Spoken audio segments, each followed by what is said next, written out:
Lassithi Plateau is, in my opinion, very well advertised region of Crete, but the hiking options in Lasithi are not very well described. It was supposed to be a perfect day trip from Malia. I've found a walking trail from Nicophoridon next to Lasithi to Mesopotamia. After parking at the church and cemetery in Nicophoridon, I've started my walk and soon I've found out that the marked walking path is not accessible. Someone has put a fence around the area and you cannot walk all the way. So I've decided to change my plans and follow another trail from Lasithi to Agios Apostolic Church. This is a very beautiful path. It's mostly a dirt road, so you meet few cars, but no other tourists. I've decided to do the round tour and come back to the village through the Havgas Gorge. This was supposed to be a very long walk. I've read the Google reviews of the gorge and did not suspect anything extreme.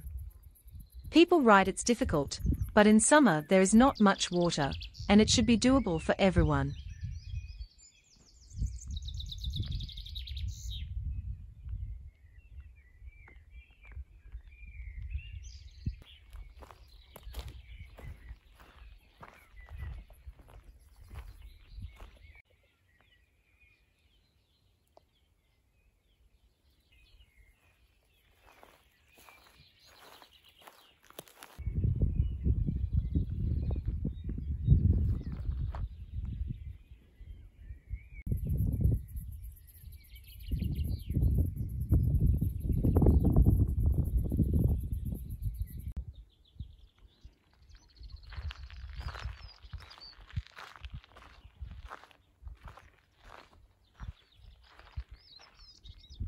So I am walking my remote hiking trail, and reading about as many as 3 million stray wild dogs living uncontrolled in Greece.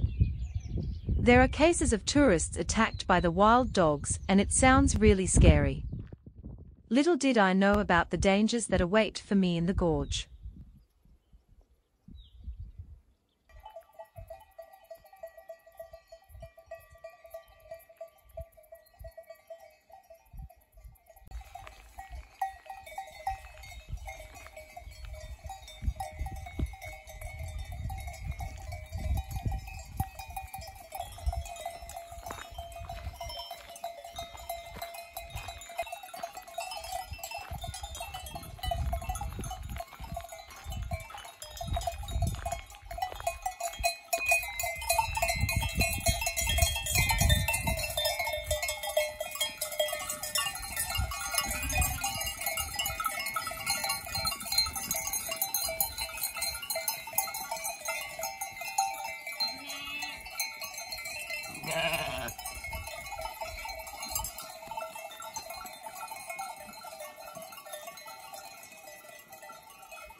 After 2 hours I reached the edge of the gorge. There is a sign and dedicated parking at the south entrance.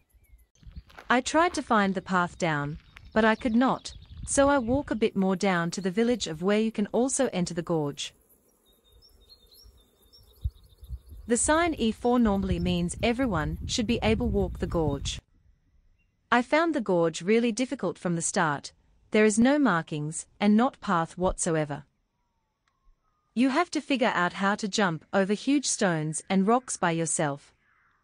I had to check all the possibilities on the left and on the right, all the time. I had to use my arms a lot. I had to descend rocks that are higher than myself.